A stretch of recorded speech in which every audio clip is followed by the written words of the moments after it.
Please. I pledge allegiance to the flag of the United States of America and to the republic for which it stands, one nation, under God, indivisible, with liberty and justice for all. Good evening, everybody. Any presentations today? Do we have presentations? No presentations. Visitors or public comment?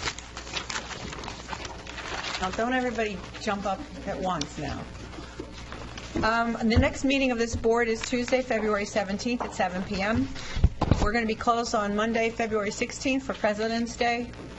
The 2015 Stormwater Survey, please complete the survey on the township website. It's important to have this information so we can share your thoughts, and you can share your thoughts with our stormwater outreach. Ski tickets are now available. Contact the administrative offices to purchase, and you can probably get some information about ski tickets online as well. Next item on the agenda is approval, consideration of the minutes for the January 20th, 2015 meeting. Move to approve. All right. Second. Any questions, concerns, changes? Hearing none, all in favor of the motion? Aye. Thank you. Reports from the solicitor. Nothing. We'll discuss something later in the agenda, but not at this point, Madam Chairperson. Thank you. Chief? Nothing to report. Township engineer. Yes, as a follow-up to the December 16th meeting, during which the discussion of the Fitzgibbons property, there was a question about stormwater and the maintenance responsibilities for the storm sewer system. I had a chance to review the record plan. Stephanie had a chance to review township files and the property deeds. And based on the notes on the plans and conversation with the solicitor, it seems that the maintenance of the facilities are the responsibility of the respective lot owners. That's what all the notes on the plans state. Is that's been communicated to the property owners? Not yet. We wanted to communicate it with the board first, and then we would send a letter to the property owners that had spoken at the meeting, indicating what we had learned, and we wanted to share that with you first, in case you wanted us to say anything else to them. I would include the relevant notes, too, in your correspondence, so that there's no misunderstandings or ask you back to you what to prove it. I would attach the proof to the letter. Thank you. Okay, thanks. Any other questions? Thanks. That's all I have. That's all you have? Yeah. Are you going to leave now? I'll wait a little. Okay. Just in case we need you. Manager. I have two requests. The first one is to allow us to send Sam Bryant to the PELRES conference. This is a conference that the chief and I have attended before relating to public employees and labor relations issues and things like that, personnel issues and latest, greatest laws that need to be updated. It does require an overnight stay, and that is why we're bringing it to your attention so that he can go to Penn State in March. We look for your approval there. And then the second one is a request from Karen Sweeney, our Parks and Recreation Director, to attend the State Park and Recreation Society Conference, also in March, in Lancaster. Again, it requires an overnight stay. She's also going to be a speaker at that conference and also at the PSATS conference, and is asking that she be able to go up to Hershey for the PSATS conference the night before, as she has an early morning presentation. And again, those require overnight stays and requires the board's approval. Let's deal with these separately. Okay. Any discussion regarding the request for Sam Bryant to do the Pennsylvania Employment Labor Relations Conference? No, I would move to approve. I'll second. Okay. All in favor? Aye. All right. Now, Karen Sweeney is a speaker at both conferences. Mm-hmm. Any questions about this request? Just more of a question. I know she's out on disability? Or Yeah, will good she be question. back by then? Or Yes, we be able anticipate. to walk and be able to, this won't be an issue for it? I just wanted to make sure. Yeah, we're not anticipating, I don't think she would have put the request in if she Okay. didn't think she'd be able to Okay. attend, yeah. She's out on workers' comp, right? Right. So the workers' comp people have to sign off on that. Right, but we're anticipating, I think she's anticipating hopefully be back by then, but yes. Okay. All right, so your motion? Move to approve, yeah. Okay. I'll second. All right, all in favor? Aye. So we'll see Karen at PSATs. I think her conference is on Tuesday, Okay. in one of the first sessions. Good. Yeah. Karen Sweeney, Director of Parks and Recreation, is being deemed an expert in dog parks. So she's, our dog park in Central Bucks is now being handed as is being viewed as a model for other communities in Pennsylvania that want to do dog parks. So that's why she's being invited to teach and speak on those. And I think, it's not dog parks at PSATs, is it? Mm-hmm. It's also the dog parks at PSATs. Okay. All right, good. Anything else? I have nothing else, thank you very much. All right. Proposed ordinance. Supervisors. Sorry. I always forget you guys. Ken, you have something. Two points. One is we had interviewed 2 weeks ago a resident for an EAC opening, Tanya Casas, and I would like to make a motion that we appoint her to the EAC committee. Okay, there's a motion. Is there a second? Second? All in favor? Aye. Aye. Aye. All right. And the second, it's more of a comment, because in your packet, you would have read about the Chapman Bridge, and that repairs were done, and they found some other high-priority issues. And so I met with Dick and Stephanie, and we kind of talked about this a lot in detail, and there seems to be, we developed some action items that we can do to try to help improve the situation, because it's like we fixed it 6 months later when they find more high priorities. So there seems to be some confusion around why these things pop up that we do. So we're going to talk to various people and try to sort this out a little bit better, because it's very confusing how this works today. Are you talking about the process for getting bridges? For how it gets inspected, who does the work, who does the follow-up inspection, and you have 3 different engineering firms involved in the process, plus the township, and there's just a lot of handoffs and signals that have to happen, and it, from my perspective, certainly is very confusing. So Okay.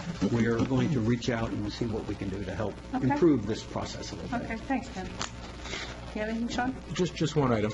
You can have 3 if you want. I mean, No, I'll stick with one. Just one. We had, thank you. Just one of my boards met since the last meeting.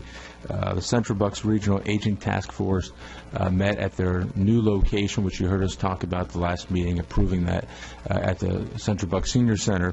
And we also met with a new format in which it's more of which I think went really well, and Ed was there as well, in which they recorded a interview, more one-on-one interview.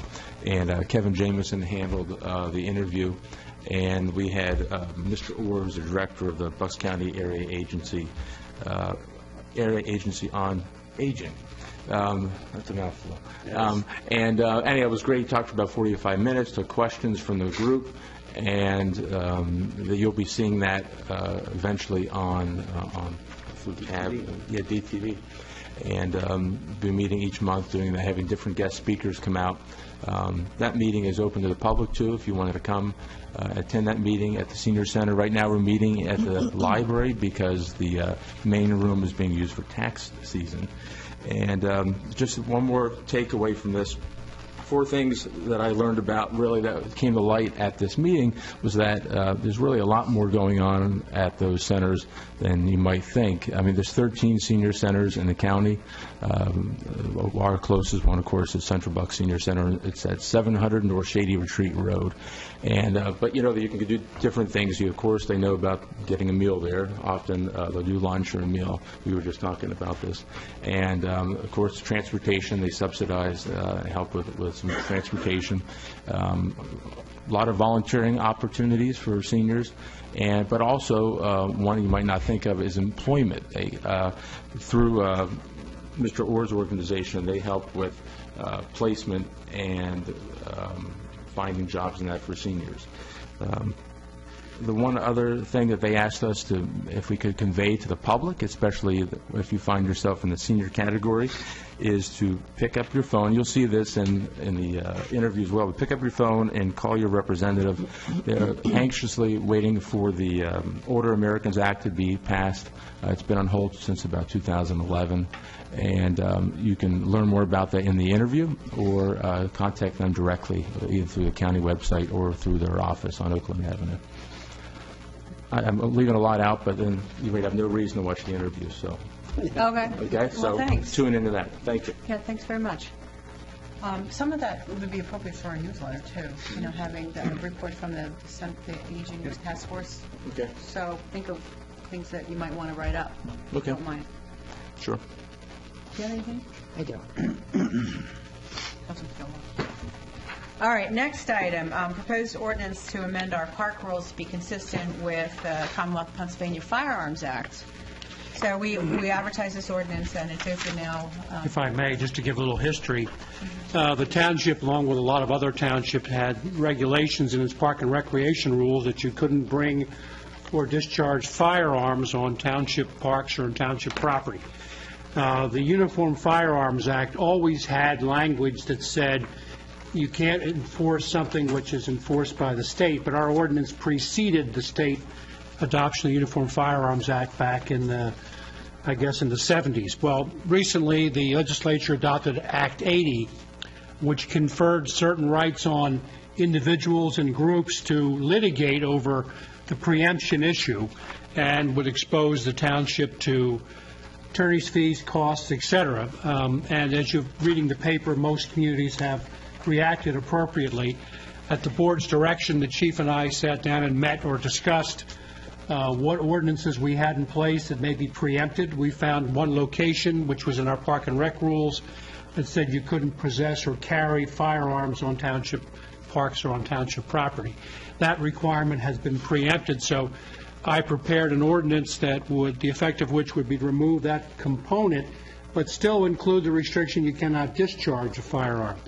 There's some debate over whether or not that's preempted. My conclusion is it's not been preempted, and other people have agreed. So accordingly, I prepared and advertised for your consideration the proposed amendment to our park and rec rules to comply with state law. It's now time to have a hearing and take whatever action deemed appropriate. Okay, we're open for a hearing. Any comments from the public? Concerns? You have to come up, identify yourself, and make your comment, please. Sir.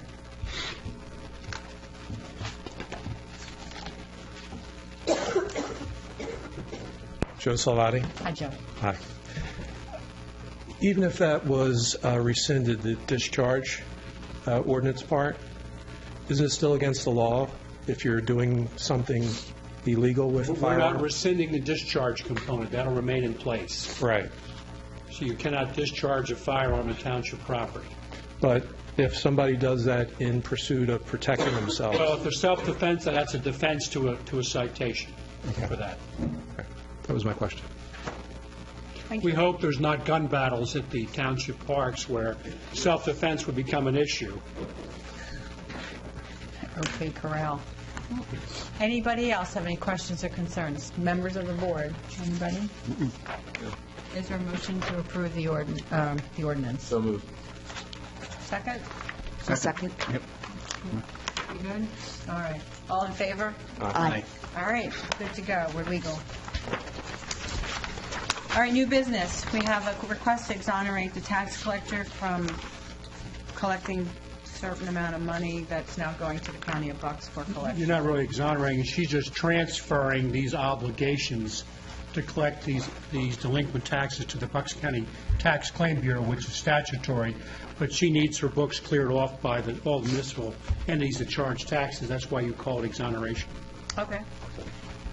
And you need to take a motion for that. Make a All mo- right. What he said. Is I'll there make a motion for that. Is there a second?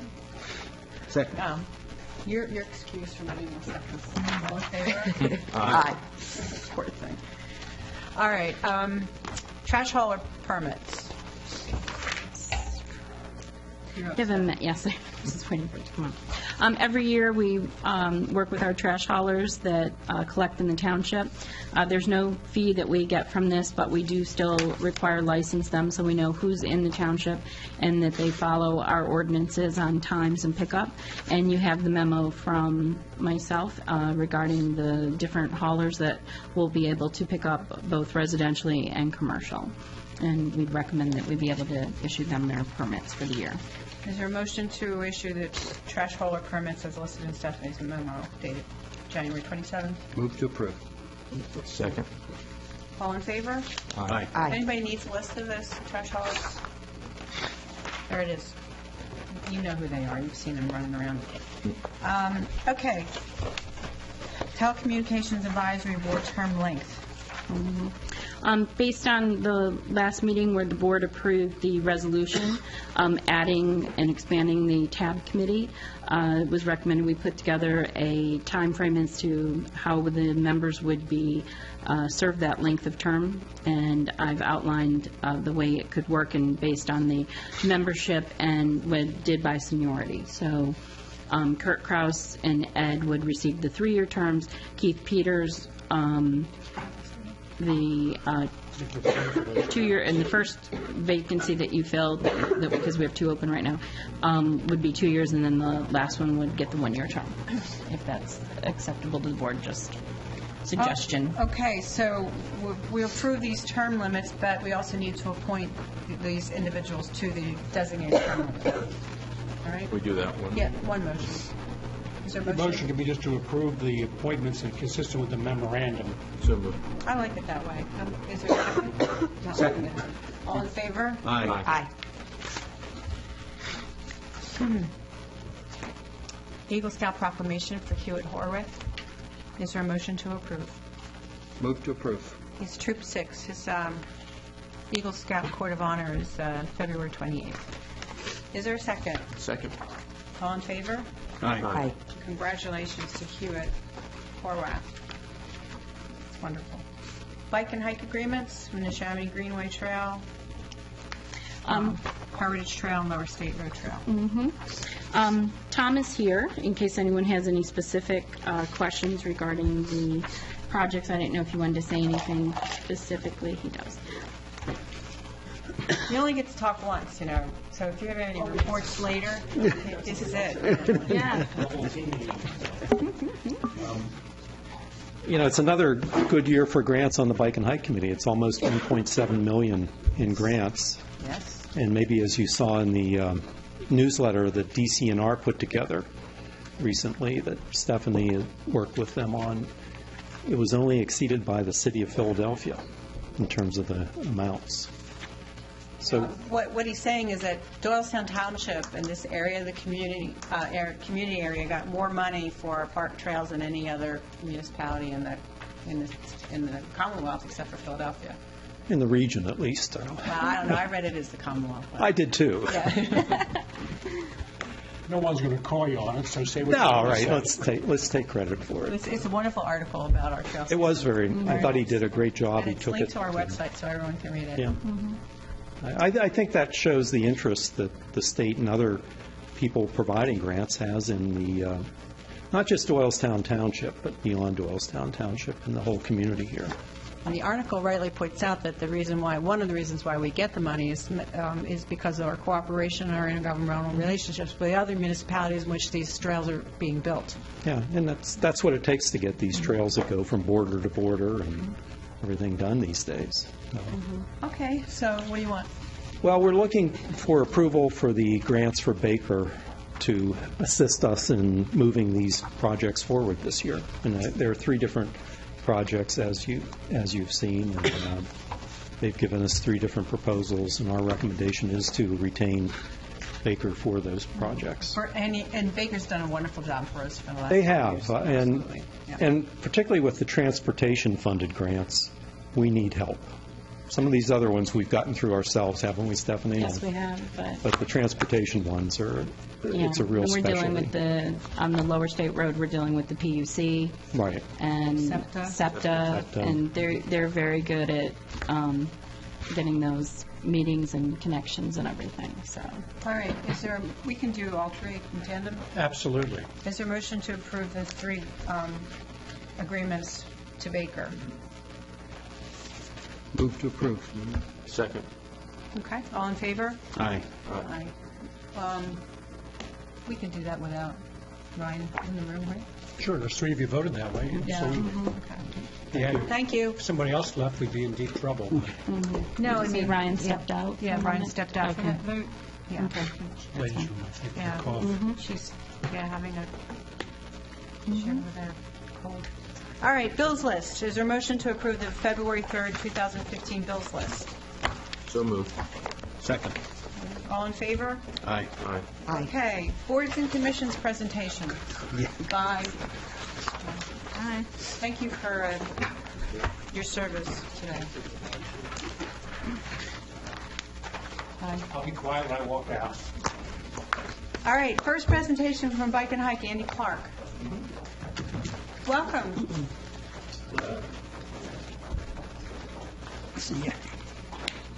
Hi, everybody. My name is Andy Clark, and I'm a member of the Bike and Hike Committee, which, as somebody alluded to, has representatives from many communities, Chalfont, New Britain Township, and Borough, Doylestown Township, and Borough. I'm a resident of Doylestown Borough. It's been a good year for the Bike and Hike Committee. There were ribbon cuttings on the Peace Valley Trail and also the Neshaminy Greenway Trail. The new stretch of the Peace Valley Trail goes from the bend at the end of Iron Hill Road, past the reservoir and down to the Pine Run. It's a very nicely laid out paved trail. A bridge will be delivered, I think, in late March, that'll cross the Pine Run, and the idea is to get people up to Peace Valley Park.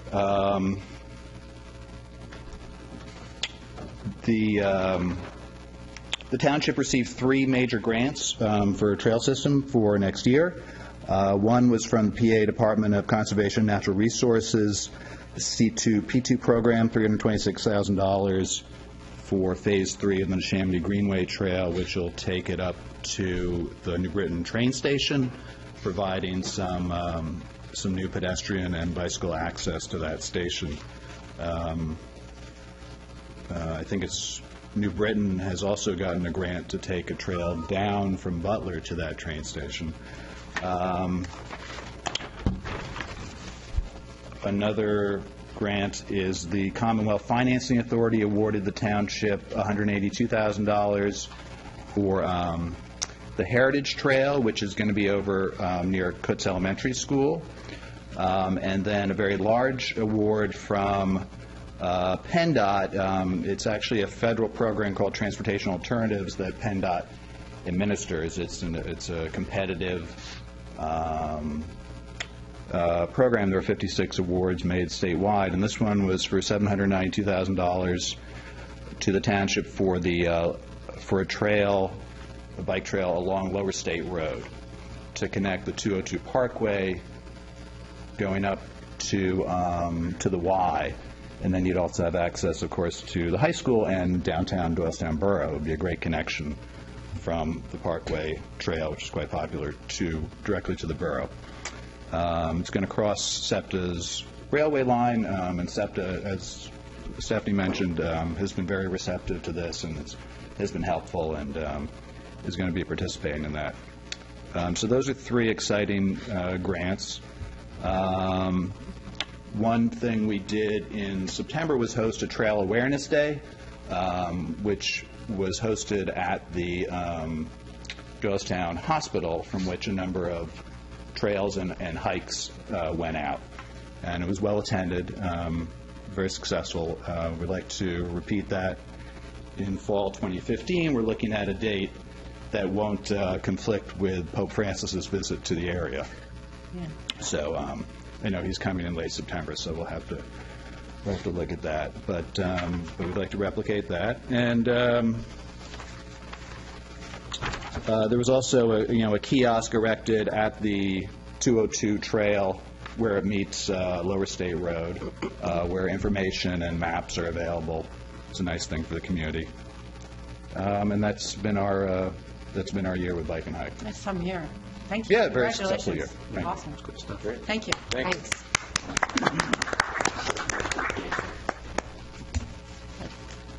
Doc Hanson, Doylestown Dog Park.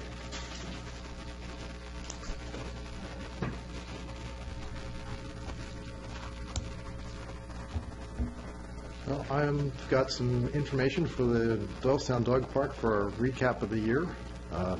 Dog Park is doing very well, and it's continuing its development. Our operating maintenance balance provided by the Friends of the Dog Park in 2012 was $10,000. The current maintenance budget, including membership and fundraising for the Doylestown Dog Park, is now at $41,000. We also had 3 incidents last year, which were successfully reviewed by the Doylestown Dog Park Advisory Board, and we followed the guidelines, and we also have reviewed and refined as needed those guidelines. We currently have close to 350 active dogs in the dog park. Not all at once, of course, but they're active members. So we are also continuing to hold orientation and registration on a regular basis. For the most part, it's about once a month. We get into a little bit further into the season, it may be twice a month. We are also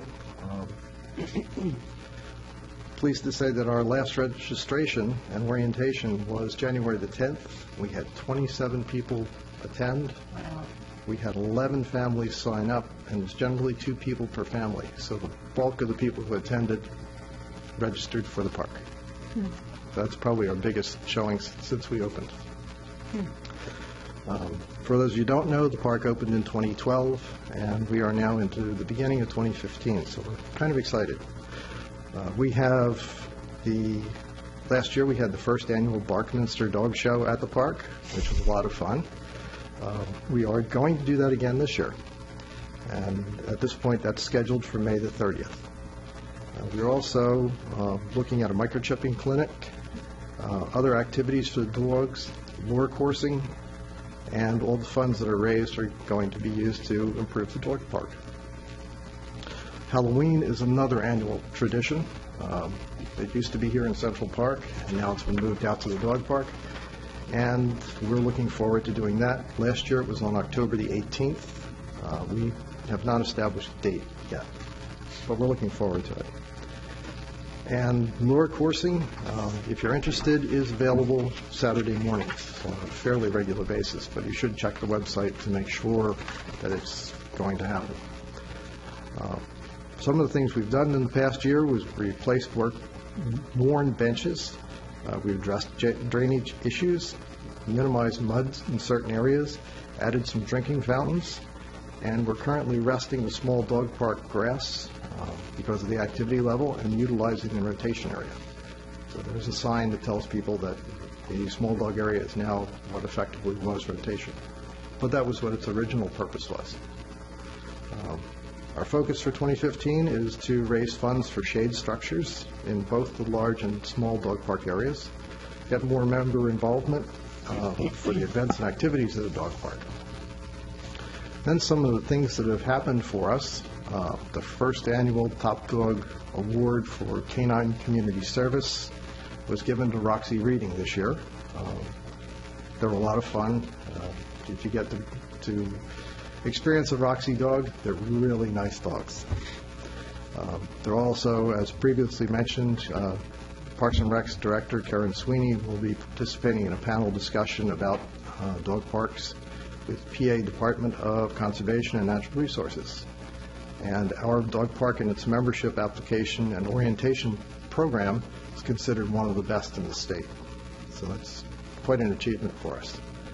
And then additionally, we have been nominated by Bucks Happenings magazine for the best dog park in Bucks County. So if you're interested in voting, you can make us the best in Bucks. Best in Bucks. Well, thank you. Thank you. Good, thank you. Thanks, John. Thank you very much. Just as an aside, the organizing body of the dog park was Friends of dog park. Yeah. And that may be obsolete at this point, so we may take a look at sunsetting that bit, because they have a little bit of money in the borough, and they're self-operating and self-funded now, that we don't need that Friends Committee, but it still exists. Okay? All right, the EAC, Environmental Advisory Council, Ray Hendrick. I have a few props, I hope you don't mind. Like show and tell.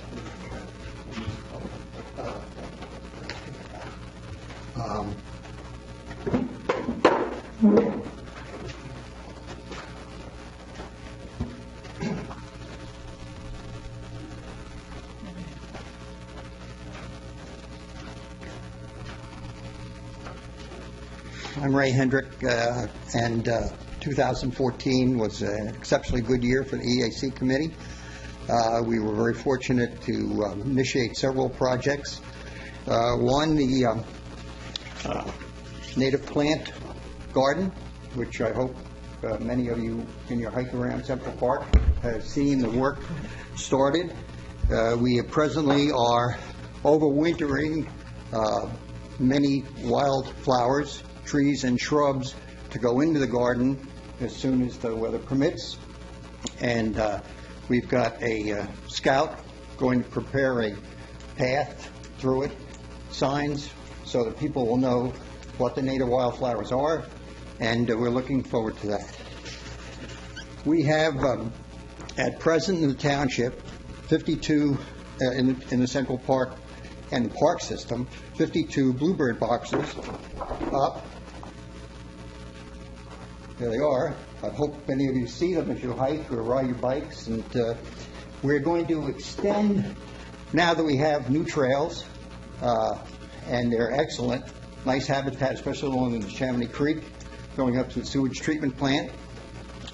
And we are getting a lot of publicity about that. Many people I see at church or at schools and in the area tell me they see the signs up and they see the boxes, so we're doing real well.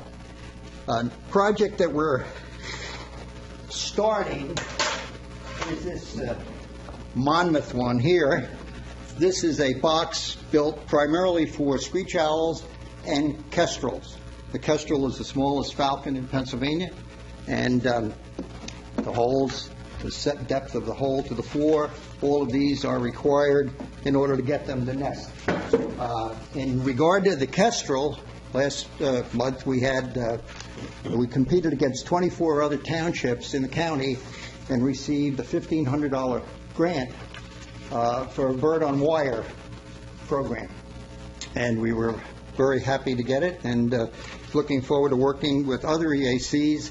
Our EAC Summit, we've gotten a lot of townships coming from Bucks and Montgomery County to share ideas, talk about a few things that might work there in their township.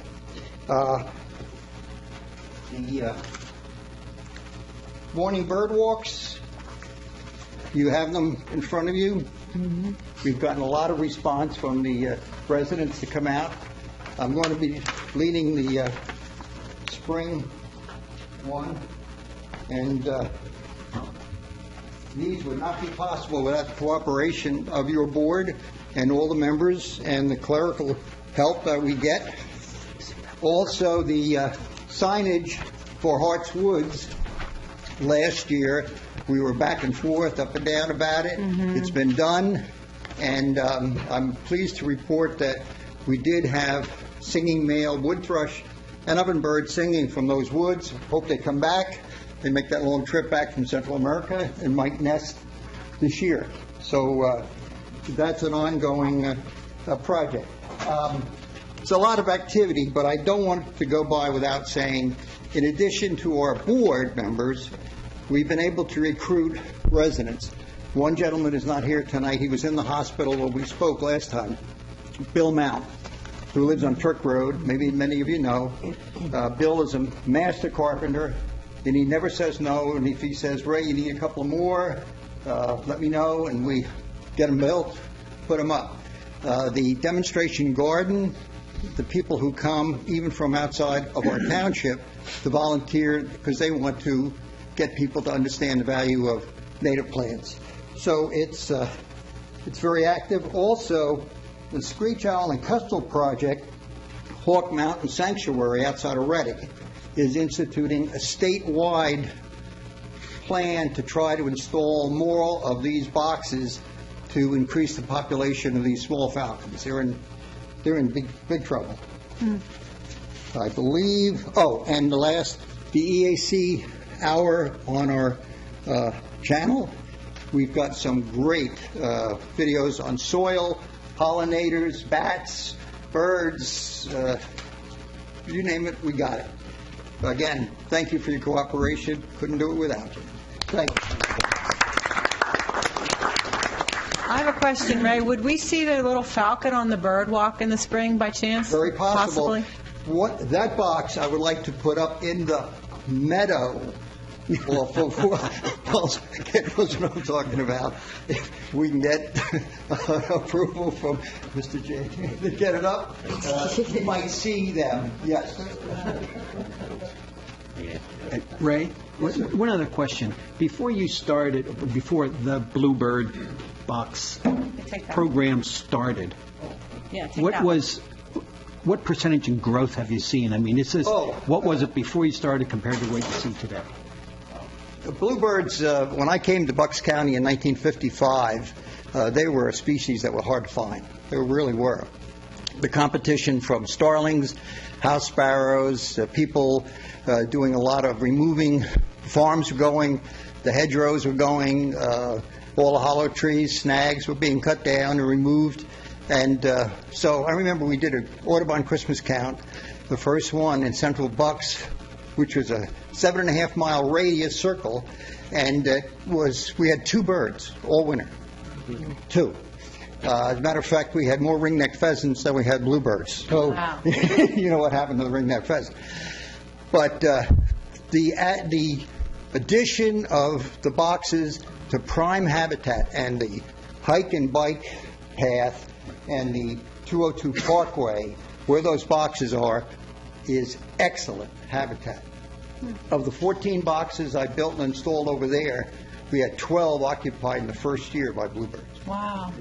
And 4 of them were double brooded. They raised them, they fledged them, and then they nested again, and they were successful. It requires a lot of effort, but you've got to clean them out, you've got to maintain them. Judy was asking me, what are you doing in February out there? You know, it's in the snow. They'll be on those boxes in another 2 weeks. The males will check them out first. Females follow along. Do I like the kitchen? No, I like the battle room over here, and you know, and they're on their way. But we'd like to have to get a lot of help and cooperation with that. But the population, to answer your question, it took a long time getting there. The population of bluebirds are going up. Other birds, unfortunately, going down. The kestrel, screech owls, some of the other cavity nesting birds are in bad shape, and with the addition of Hart Woods now to preserve that as a sensitive area, we're hoping a lot of the ground nesting birds will come back. Good, thank you. Thank you. Thanks, Ray. Thank you so much. What a great job. Question for you about the bird on the wire. Yeah. What is that? That's a kestrel. Oh, okay. We have a beautiful painting. It has gone up here. It's in the hall. Yeah. Oh, it is. Okay. In the outside our offices. It was in the Intel. They put a picture of it in the Intel, and it was an award to the most active bird town township. And the strategic exit, and we were able to get. We've also got some grants going in for trees, for Arbor Day and other plantings. So we'd like to say we're busy. Yeah. That you received. Thank you. Thank you so much. Friends of Kids Castle. Are you feeling a little inferior at this point? Trying to pass? Very tough. Every year. I saw the shoulders go down. How am I going to do Every year. It was like the longer he spoke, the lower I sank in my chair. Actually, I'm escaping in a better way this year by having my presentation all in a video. So after I just give you some preliminary information, if you'd like, you could come into the audience and might be able to see it a little bit better on the screen. My name is Joe Salvati. I'm the Vice Chairman of the Friends of Kids Castle group. I'm also the Acting Chairman. We have two other members, John Biederman, and a new member who was just appointed, Kevin Harrigan. Ryan Mannion is our liaison, and Karen Sweeney is our Park and Rec liaison.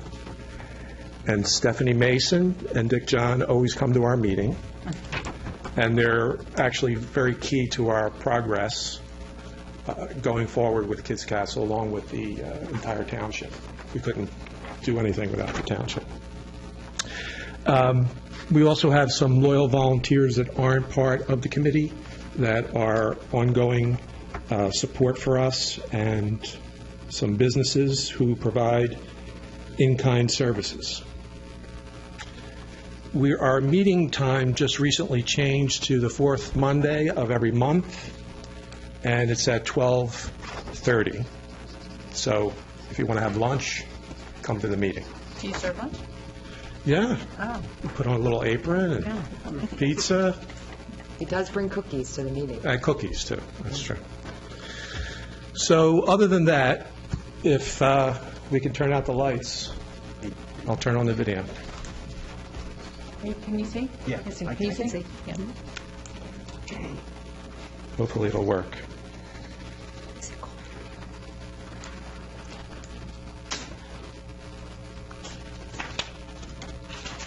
Double click. I think so. Just cold. Oh, it's cold.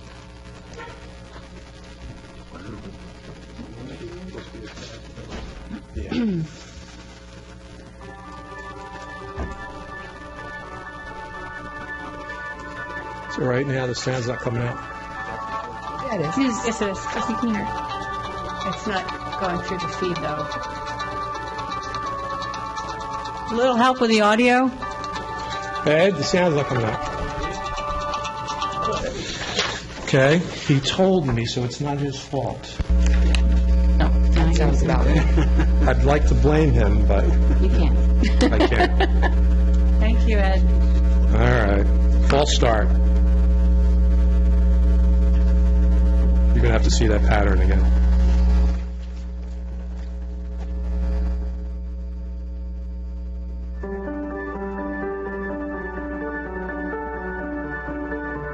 Very impressive.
humble.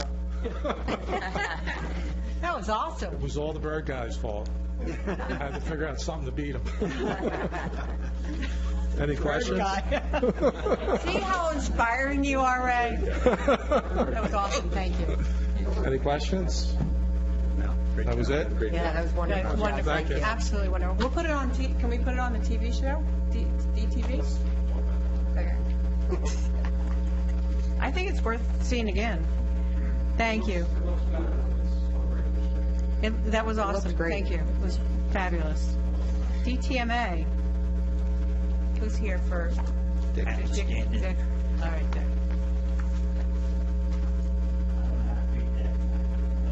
You're not going to. Just don't even try.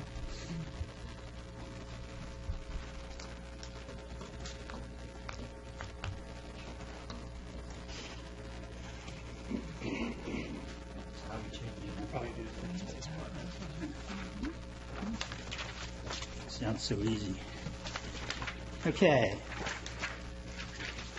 I'll offer an apology. No, not that. The presenter couldn't come because he got called to the Midwest, so he's probably flying out there right now. And the rest of the crew, being retired, tend to migrate around the country. So they asked me to stand in, and I'll happily do that. And basically, let's see if I can move this. I just wanted to know that Ron May, Ed Hagee, Dick Block, Ed Harvey, Frank LaRosa all participate in our monthly meetings along with the professional staff. And we have the operating staff, which really are a feather in their cap. 4 out of those 6 people are licensed operators. And they work very hard at keeping our water safe.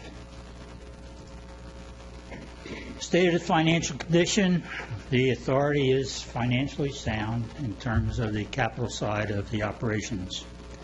We've been very fortunate to bring in tap-in fees and very frugal on how we spend it.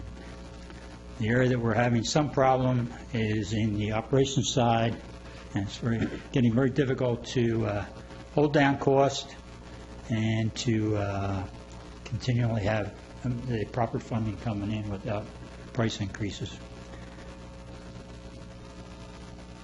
Water volume has remained pretty static at just a little under 1 million gallons a day, even though we ship to other areas of the Central Bucks.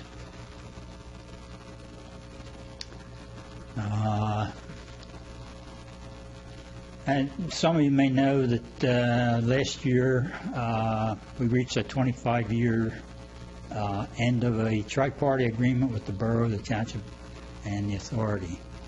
That allowed us to wheel water through the borough system from one side to the other to get to our surrounding township areas without having to put in new pipelines. As that came to an end, the borough made the decision to begin to charge the authority for a wheeling of those waters through their system, and that just in the first year has proved to be a very expensive situation, and the authority engaged contractors to change our central booster station to create more volume and higher pressures to feed the hospital in particular, which hopefully will cut down the amount of water we wheel through the borough and hopefully reduce some of that operational cost as it comes along each year.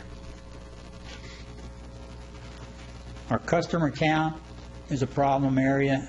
It has sort of stagnated at a little over 2,500 people. At this time, we're not quite sure how that's going to improve.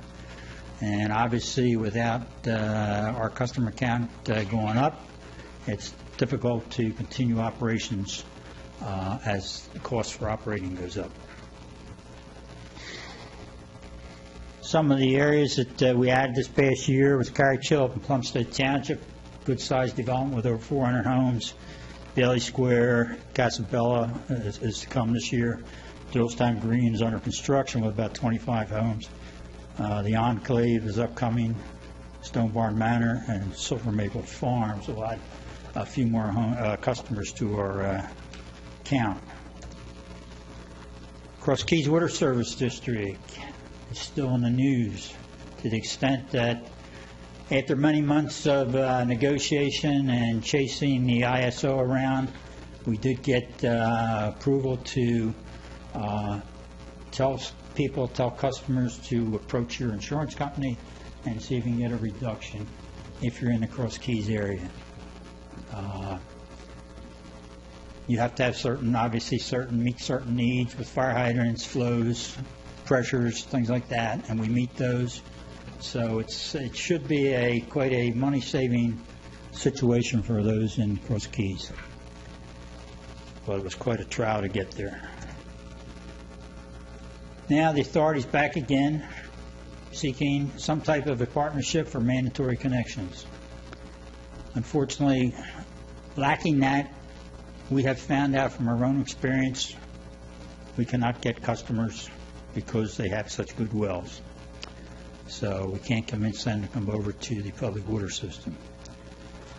We would like to, as under our original goal, to expand water throughout the township so it would be available to all residents. But to do that, we must have customers. And they believe that the only means to get those customers into the future will be one of three things. Either the well goes bad, the groundwater gets contaminated, or we have mandatory connections to create this partnership to bring in user fees to support the operations of the authority. And I believe that was the end of it. And so it was, and that's where it stands. We're in pretty good shape financially, but we do see problems on the horizon, and we're going to need some conversation between the authority and the supervisors to resolve the issue. Thank you. Okay, thank you. Can you maybe have your folks at the authority anticipate that conversation on February 17th? I will try. Okay, thanks. Everyone good with that? Yes. Yeah. All right, Parks and Rec. I'd like to say hi to Bill Mountain, who walked in. You were exalted earlier as the master carpenter of the birdhouses. Thank you.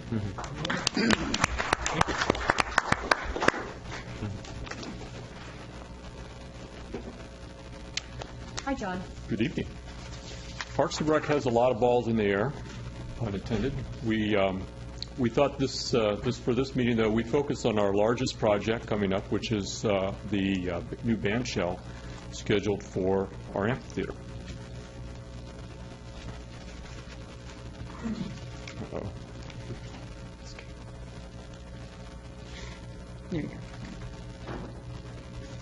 Just a reminder, funding for the band shell comes from about 20 years of donations to performing arts.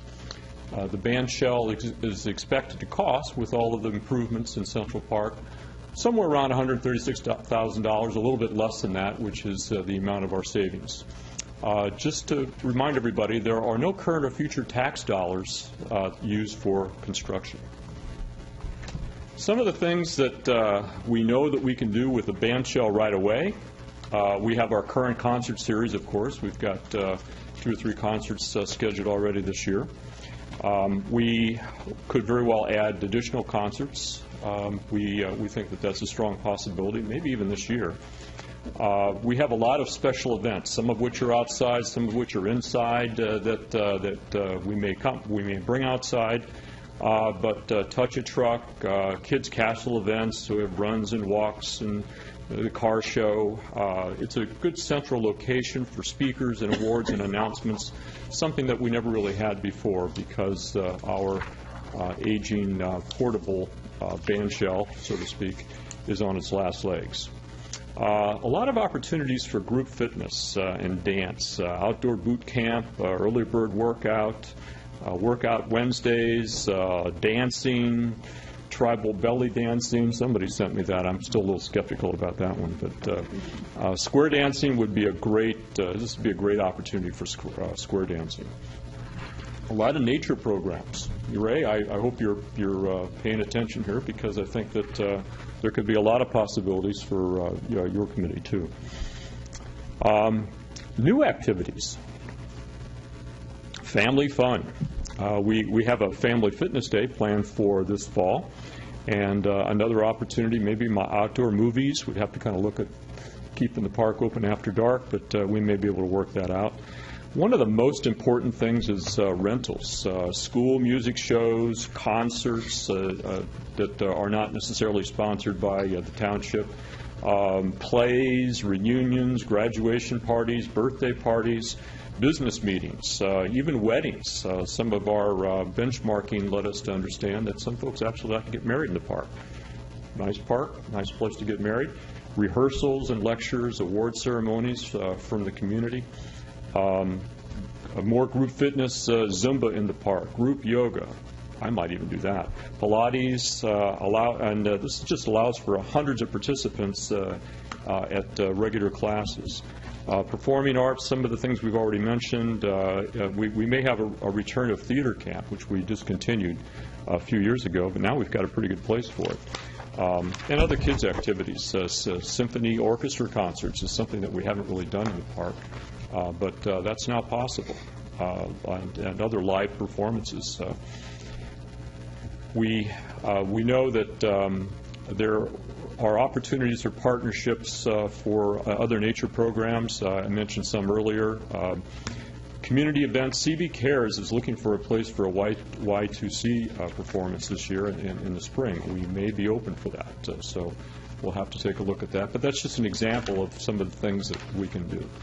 And we really don't know what all the other things we can do in the park. Our community is very rich in talent and energy and imagination, and we can imagine some of the things that we'll be doing with the new band shell, but not all of them. It's going to evolve just like many of our other programs, just like Kids Castle has evolved. We didn't have movies about Kids Castle before. Look what we have now. One of the most important things to us is revenue. I mean, we all know that many of our park programs are revenue based. They generate money, they pay for themselves, and we're very, very comfortable that with the band shell as a permanent structure, without having to erect the showmobile and deal with all of its little foibles that have evolved over the years, that this is just going to be a much more accessible facility, and as a result, we're going to generate some revenue. So the schedule. We already have purchased our drawings. We've received our drawings from the fabricator. The site drawings are underway. I've seen an early version, and they're coming along nicely. We anticipate that there will be a presentation to you on at least by March 3rd, and our schedule shows waiting until after that presentation until you make a decision to actually order the structure. However, it would be my recommendation that you think about ordering the structure after your next meeting, your February 17th meeting, because we can save a couple of weeks off the schedule. But anyway, we have major schedule line items for off-site fabrication, and we'll be preparing the site while the structure is being fabricated. We have a little bit of time for shipment, which isn't that far. We're going to be doing the construction on site, mostly with township personnel, and adding a little bit of time for some perfection and commissioning. We should be ready for ribbon cutting by the end of May, somewhere around Memorial Day. Our first concert, our 20th anniversary concert, is on June 24th, I believe. My birthday. On Barb's birthday. So there was our first birthday party. It's a big one. I'm expecting fireworks. Our first birthday party. No. We can move it up. We'll do your birthday earlier in the month. So what's it going to look like? Well, we all know what the showmobile looks like, and the good news is it's going to look a lot better than that. But it's going to be in about the same place that we always set up the showmobile. There's a concrete pad right now, which kind of marks the spot. Township crew put up some poles, did a great job of simulating the dimensions and the height of the new structure. I kind of took a little liberty and outlined it in white, so you can see it there. But that's about the size and location that we're thinking about planting our new band shell. Here's one of the drawings that we received. It just kind of shows you the roof framing, just so you have an idea of the general footprint. This is what it looks like. This is the same band shell that we've ordered. Photo taken obviously from another location, but it's the same one. It has a nice central stage, and it has a couple of rooms on either side. We anticipate one of them, maybe the one on the right, will be a dressing room for cast members. We hope to put a little bathroom, a little sink, obviously some electrical work. The other side we're going to use for storage. We'll end up with a nice concrete pad in front of the band shell. And we envision that sometimes for some events we'll set up some chairs to create some seating, and we'll probably store the chairs in whatever room doesn't become allocated to cast. And so that's our band shell. Looks like the PowerPoint got a little discombobulated in the translation, but we envision this is going to be a stage for everyone. It's not going to be the fussy showmobile that we've dealt with. We're going to be able to have a lot of functions. It's going to be accessible. It's going to generate revenue. And we're very pleased that it's going to become part of our park. Thank you. I just have a question. Thank you. What was what's anticipated on the 1st of March? What, you said there was some presentation on the 1st of March? No, the 3rd. It's a regular board meeting, and we just anticipated that that's how long it was going to take to finish the site drawings. I think they actually are going more quickly than that. Yeah. So just in putting the schedule together, we wanted to give Dick and Mario plenty of time to work that out. But I think that it can be accelerated, and I think it would be a really good idea. So the presentation was from Dick and Mario on the 3rd? Correct, not from us. They're working on the drawings. Yeah. Okay. But we can accelerate that by maybe contemplating for our next meeting. At your next meeting, I think it would be great. Ahead. I think we'll cut at least 2 weeks off the schedule if we can get that ordered sooner than later. Thanks, John. Thanks very much. Good job. So why don't we put this on the agenda for February 17th? So, okay. Just so we can talk about it and get it going. Oh, I know. There was another question of a potential other locations. You guys consider another location that... I just recently heard a rumor about that. Our board has never considered another location. The amphitheater has been sort of slated for that ever since the park was planned. It's a natural bowl. The acoustics are good. There's a natural incline for elevated seating. And in thinking of other locations, I think that a possible location over off New Britain Road was mentioned. Again, we haven't considered that as a board. If you don't mind a few personal observations, I think that among the benefits of keeping it where it is include the fact that we already have power out there, we already have water out there. We have it figured out how we would make sanitary connections for sinks and a toilet and that sort of thing. That location is contiguous to our municipal complex, so we have the police going by there quite frequently. It's very visible. I think it would make it easy for us to rent it and to set it up and to monitor its use, to watch it, to minimize vandalism. I think if we put it someplace out on the periphery of the park, wherever that might be, we're not going to have all of that going for us. And I'm very much concerned particularly about vandalism if it's not someplace we can watch it, because it is a wooden structure. And some folks just really don't have any good sense. And I don't want it to be damaged. We've waited a long time to get it, and we certainly wouldn't want it compromised. I'm also a little concerned about maybe taking up space that is allocated for our new ball fields over there. Now we're just about to the point where we can start to use them. The grass is getting to be established, and I don't know if we could find a space there or somewhere else contiguous to the new parking lots that would still allow us to keep both of those new fields.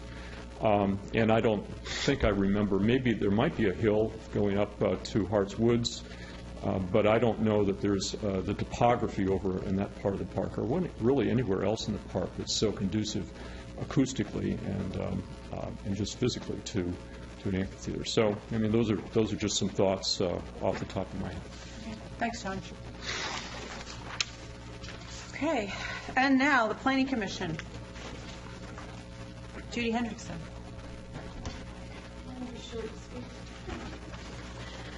Judy Hendrickson, Chair of the Planning Commission. Tom Kelso is here, Vice Chair. Our committee meets on the fourth Mondays at 7 o'clock in the evening. We're made up of George Lowenstein. We have 2 Judys and 2 Eds, so there's not that many names to remember. George Lowenstein, Ed Renfield, Ed Harvey, and Rick Colello is our liaison. Judith Stern-Goldstein is our planning consultant from Boucher and James, and Stephanie Mason, township manager, and Cynthia Delgadio is our recording secretary.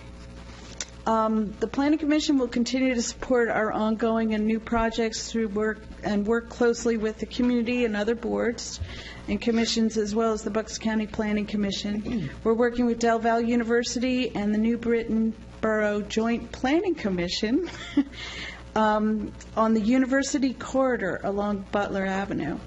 We're encouraging more efficient energy use, denser development, and better links to open spaces and good circulation through the community, and a continued expansion of our bike and hike network. This past year, we've reviewed a sketch plan through land development for the plan at the town's edge, the development across from the Y, and 4 major subdivision plans, 2 land development plans, and further, we've reviewed and recommended the advertisement of amendments to the floodplain ordinance and the land development ordinance for wireless communications. In our free time, we're working on reviewing and updating our zoning maps and code definitions, kind of dry stuff. Judy, Stephanie, and I prepared a video presentation, which you're not going to see tonight, but you can see, with the Telecommunications Advisory Board. It was the first one that was done, I think, for these committees to talk about what they do and, what we're all about for the public's information. We're all trying to encourage public participation and an understanding of what our role is as a planning commission. So that was our first attempt for that. It was pretty bizarre doing it, but we got it done. Our future plans, so far, the big thing on the horizon is really the development along Route 13 and Ferry Road for the Wawa. That's coming up. And probably the biggest thing is this joint project along Butler Avenue and dealing with them and the university now. So that's about it. Thanks, Judy. Sure. Good job. Good job. A lot of hard work. It's not sexy like Kids Castle in the park, but it's really hard and necessary stuff that takes a certain expertise. So thank you very much for what you do. Very much appreciated. Public Water and Sewer Advisory Committee. Anybody here for that? No, I think that Mr. Harvey got stuck in New York in a snowstorm or something. Right. So Telecommunications Advisory Board. Ed, come out of your Room. hole there.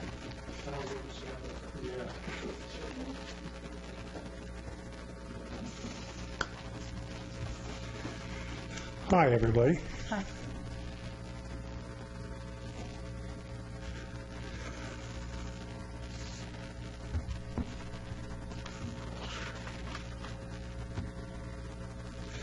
That's the wrong one.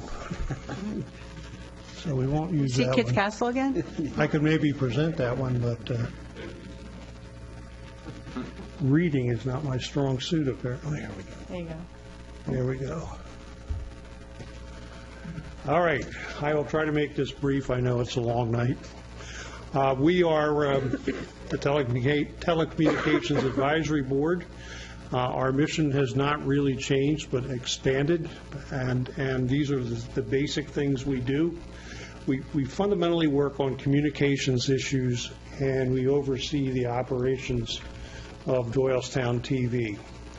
On the side, we work on cable franchise negotiations. That's been on the side and chugging along for a couple of years now, so it's actually a big deal. Thanks to the Board of Supervisors, we are now constituted as 5 members. We have 3, and we have 2 openings which we're seeking to fill. Ryan has just joined us as the liaison, and our meetings are the second Monday of every month.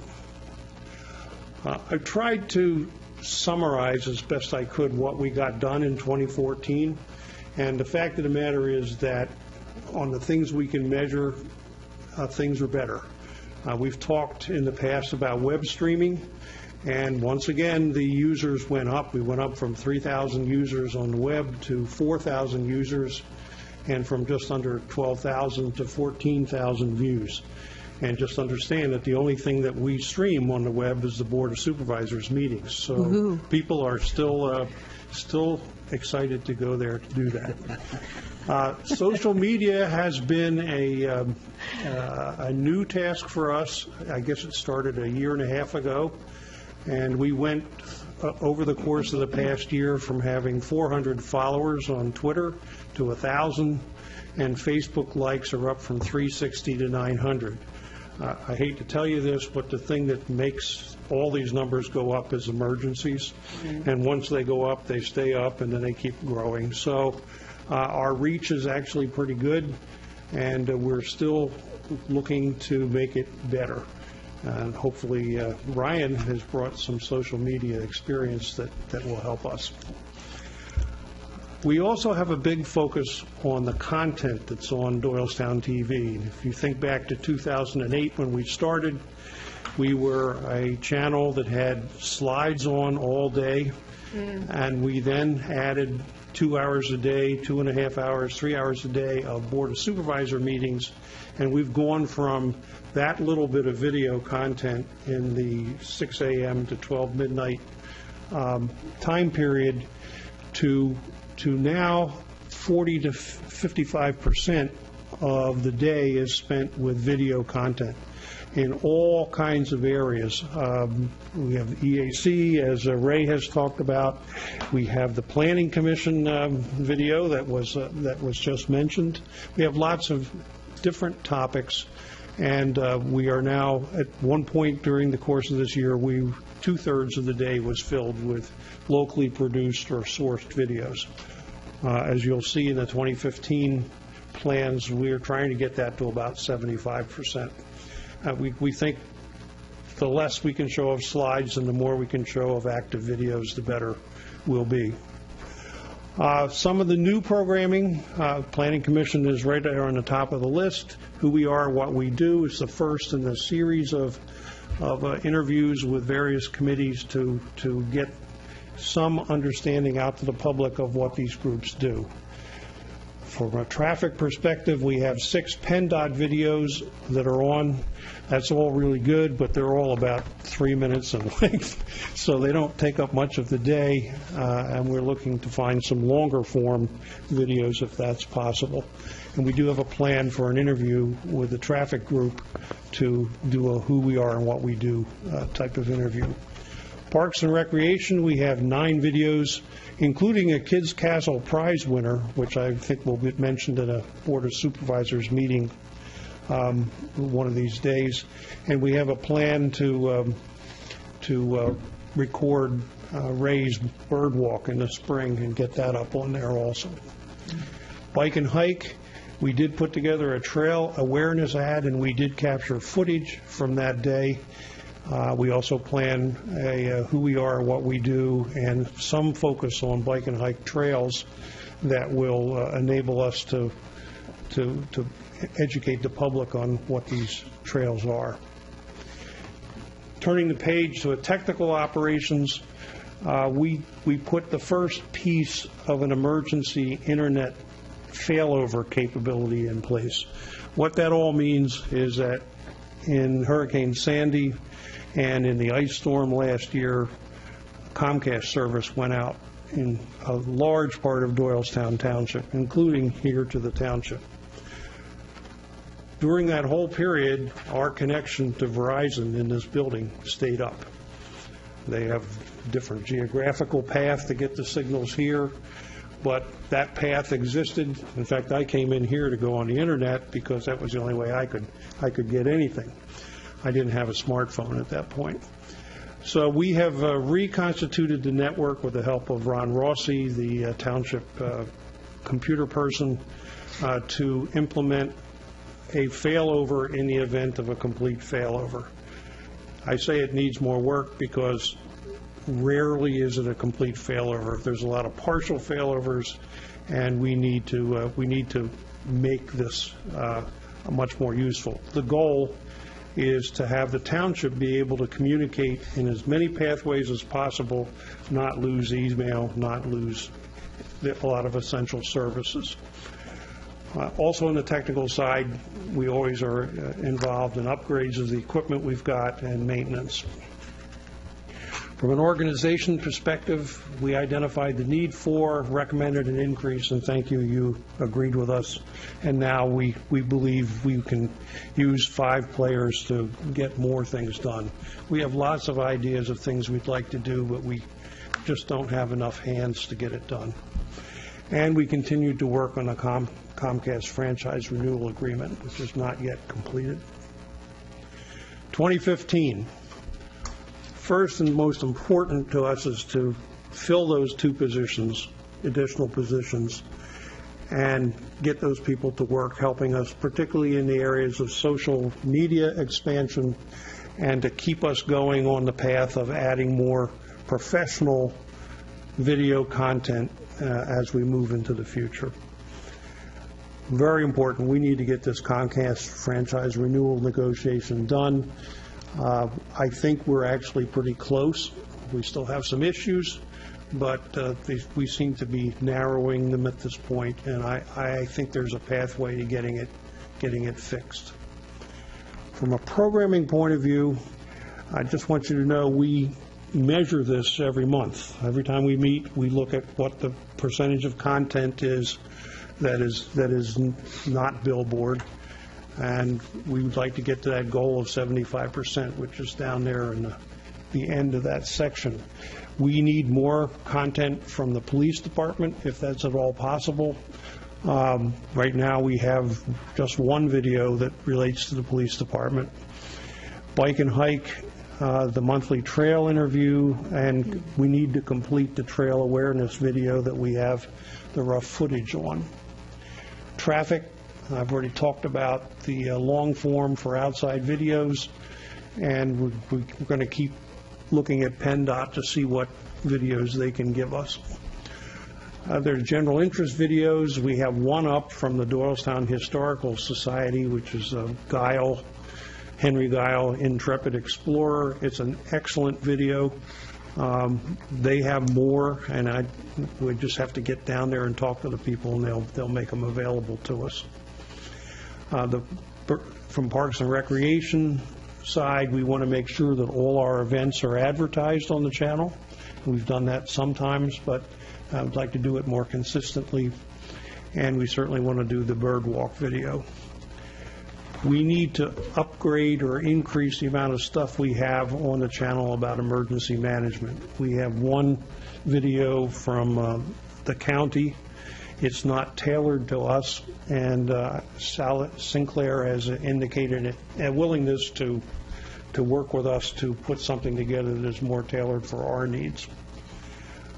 We have a lot of video with a number of prominent elderly members of the Doylestown community, which is called Moments in Time. We have a plan to salvage what we've got there and put it together in some small bites and make that available also. And lastly, continue to measure our progress. Social media, I've already touched on that. We just think we can keep going. We've looked at where we are relative to lots of other communities in Bucks County, I guess 25 or 30 other communities. We are towards the top of the list in terms of percentage of followers over divided by population, but we're about 6th or 7th, and so we got some room to grow here. Yeah, but how many have their own TV station? I don't know. Yeah, don't think there are that many. That's why I say we need some hands to work on. These are parallel opportunities. We've already talked about content in terms of having content. There's also the idea of putting it on the channel in such a way that it looks professional, that it has lead-ins, it has outtakes, that it has a consistent look, and that the time scheduling doesn't appear from the outside to be random. We are working on that. We are about to put we already have the Board of Supervisors at consistent times. We have the EAC videos at consistent times. The seniors are going to get 2 consistent hours a day.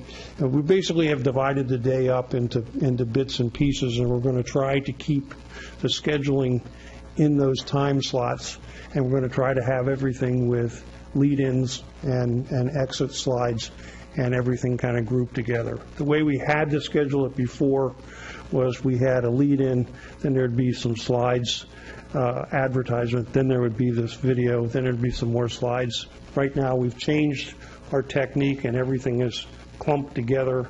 It's much more efficient, and it gives us the opportunity to give ourselves a much more professional look. So we're working on that.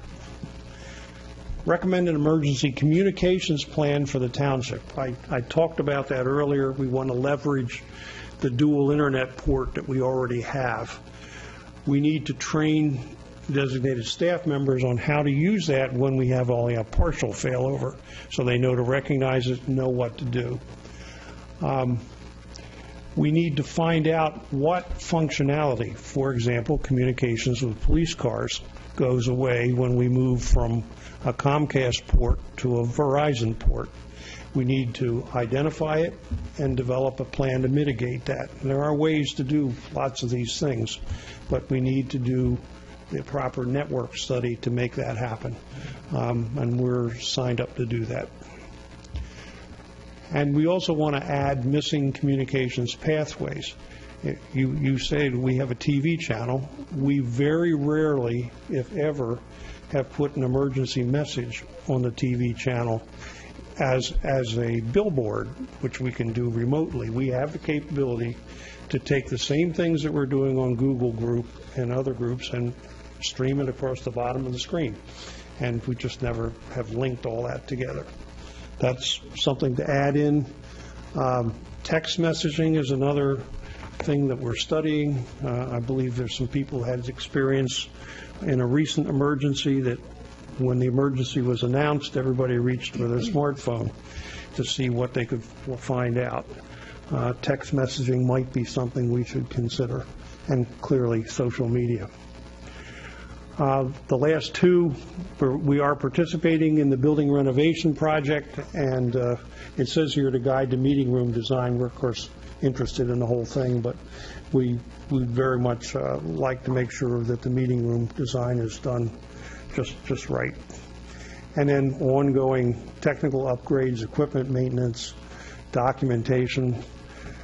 Yes, Lee, we have to document on the tab side as well as Ways and Means. And training. We have 2 new staff members back there operating right now. They've been trained. They're fully capable of operating with me up here going on and on. So that's a real step forward. We probably could use some more trained staff in case one of us doesn't show up one night. And that's it. Any questions? No, thank you. Good job.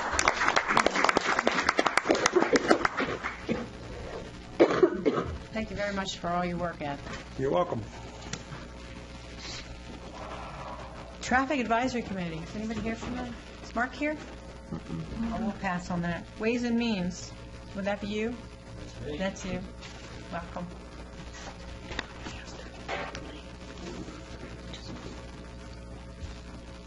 Lee Schwartz, who's chairman of Ways and Means.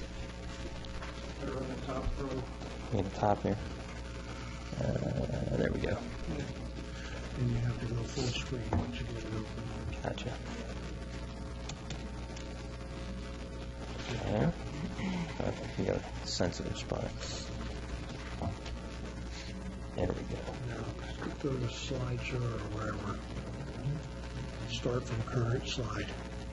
There you go.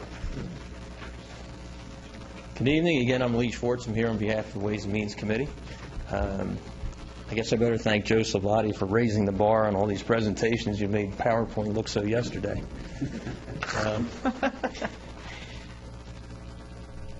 There we go.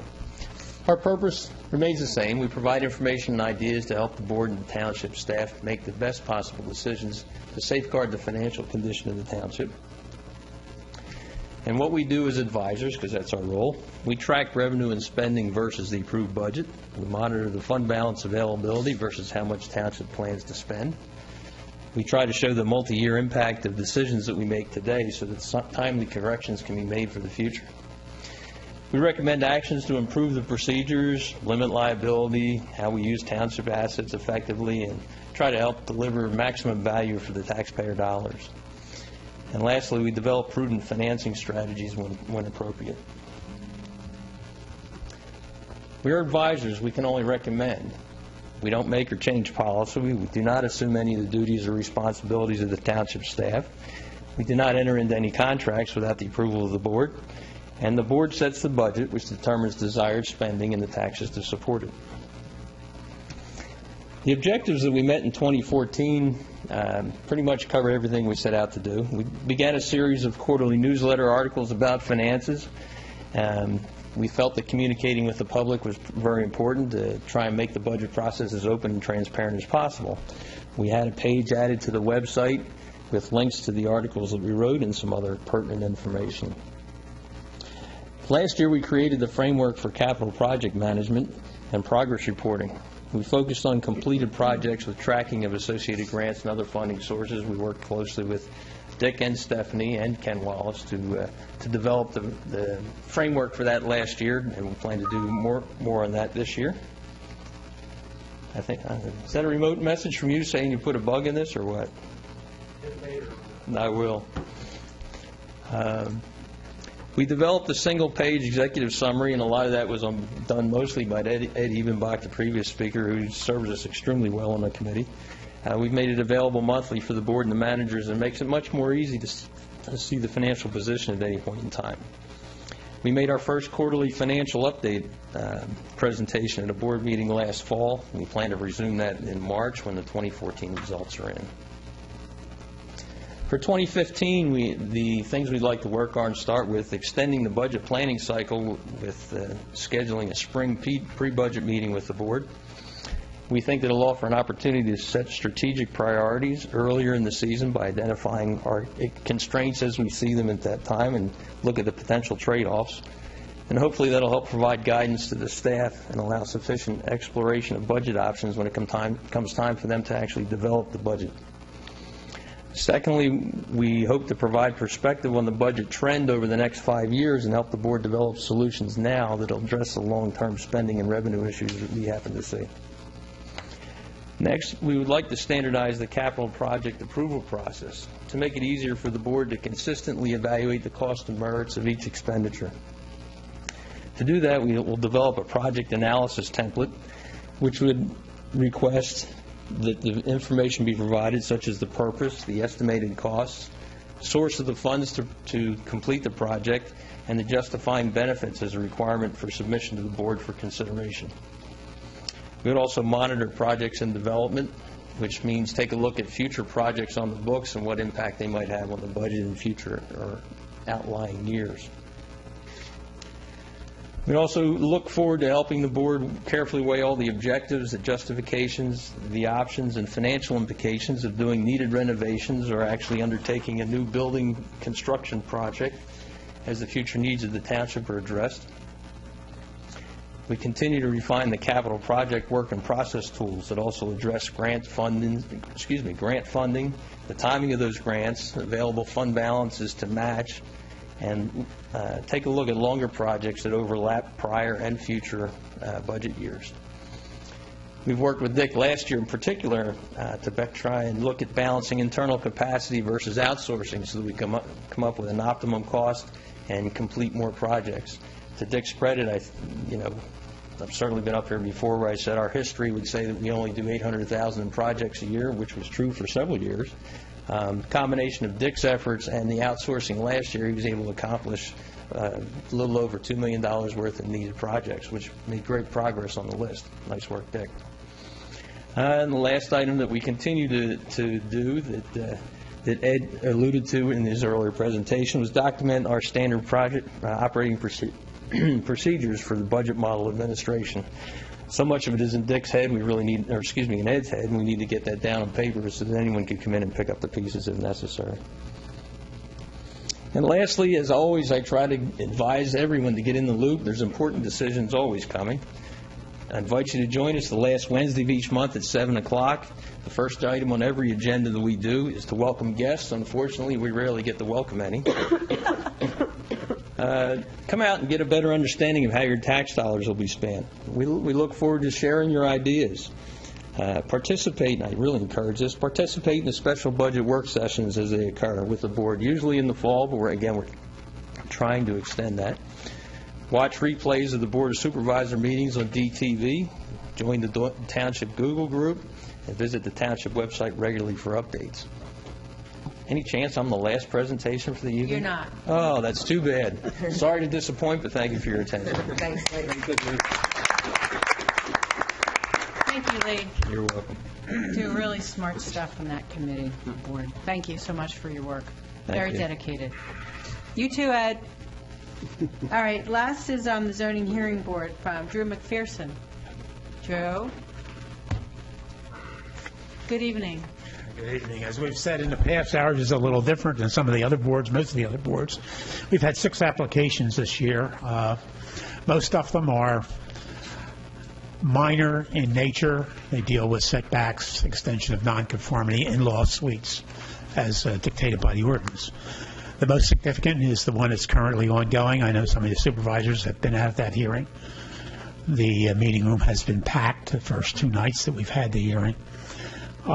It is the Hammerstein property there on East Road in the township. That, in my opinion, that hearing will probably go on for another 2 months. The reason for that is really twofold. That is that we cannot have our meetings normally on our meeting nights in January and February because of the holidays. And when you're dealing with a number of attorneys, their schedules are filled also. We need to schedule around them. The continuation of the hearing for Hammerstein is the 3rd Monday in March. I trust we don't have to extend that and grant a contingency on that because the applicant's attorney is out of the country and will be returning hopefully that afternoon for the hearing. So I hope his flight is on time and he gets here. We have not finished hearing the applicant's testimony yet, and I understand from their attorney that they plan to recall some witnesses that we've already heard. That will lead into cross-examination.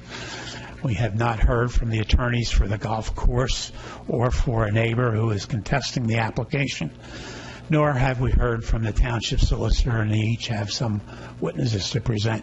So I would imagine by the time we get through the examinations, testimony, cross-examinations, and then if indeed the folks that are attending from the public wish to make their feelings known to the board before we make a decision, it will be ongoing. But we are trying to expedite it, obviously, for the benefit of the township and also especially for the applicant, because it's been an ongoing process for him for an extensive period of time. Other than that, we can't talk too much about that application. The only thing I can tell you is that the applicant so far has given us 41 exhibits to go through and be reviewed. I don't know what's coming from the township, and I don't know what's coming from the neighbors that are in opposition to the application. Well, thank you. Thank you for your service. I'd like to note that we got a good contingency here from the Park Board. Blythe is here, Jan Sussenguth, and Mr. Danella, Paul Danella. Thank you so much for coming to support the chairman and your mission and all that you're doing. A lot of good stuff. Thank you so much for being here. Thank you, everybody. Does anybody have any comments they wish to make? Just a general comment about how great all the presentations were. I mean, it's really a tribute for all the hard work that everybody does. It's excellent, excellent work, so thank you all very much. One more thing, and I will trying to finish here, but look at the room from our perspective. Usually at this time of the night, Nobody's here. there's one, maybe Drew would be the last person there, out there, but look, we have still a full room. That was, Lee's that was normally really here. nice. Yeah. Lee's hanging out in the front. Yeah, Lee's hanging. So that was really nice. Yeah. So, Thank you, everyone. yeah. Yeah, you make our job so easy. Thank you so much. We really appreciate all your help and your support. This is your community, and we're just part of it, so thank you. Good night. Good night. Thank you.